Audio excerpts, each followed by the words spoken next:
আঙ্গুলগুলোকে মিলাবেন, তিন আঙ্গুল মিলাবেন, মিলানোর পরে এই আঙ্গুলগুলোকে উপর ঘুরায় আনবেন।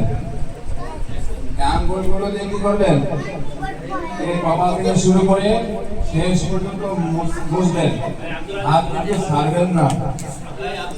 এতক্ষণ আমরা কি করলাম, আঙ্গুল দিয়ে মাথা মাসে করলাম, এখন দুই সাইড বাকি আছে, এখন হচ্ছে অর্ধেক। এই দুই সাইড কি করবেন, আবার এই হাতের তালুতে ঘোরায় আনবেন, বুঝলেন নাই? এইভাবে দেখেন, আঙ্গুল দিয়ে উপরে ঘুরায় আবার তালুতে দুই পাশে চাপ দিয়ে ঘুরাই নিয়ে আসবেন, তাহলে আপনার পুরো মাথা হয়ে যাবে। নিয়ে আসবেন, এই যে হয়ে গেল পুরো মাথা, ঠিক আছে? এরপরে কান পাশে করা সুন্নত। কান পাশে কিভাবে,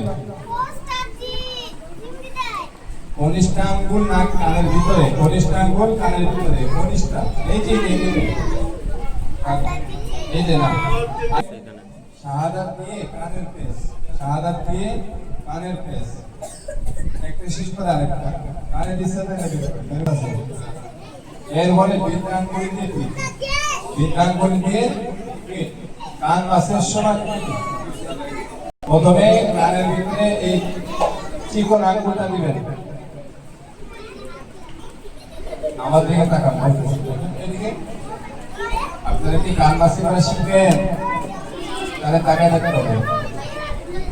উভয় কানে এই আঙ্গুল দিবেন, এরপরে এই আঙ্গুল আছে না এটা, এটা দিয়ে কানের ভিতরে এরকম গ্যাসের ভিতরে নাড়া দিবেন, আর শেষে এই বুড়া আঙ্গুল আছে না, এটা দিয়ে কানের দিকে এরকম করে দিবেন।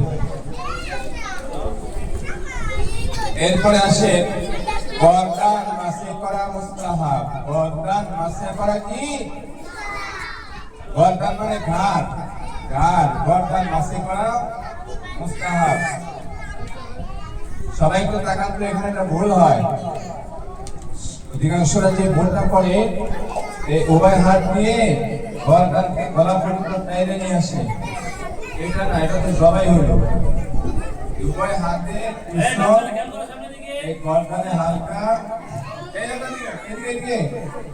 এভাবে টাচ করলে হবে, হালকা হইলে এরকম গলা পর্যন্ত জবাই করা দরকার নাই, হালকা একটু ছোঁয়া লাগাইলে গর্দান মাছ হয়ে যায়। বুঝছে কি? ভালো করে বুঝছে কি?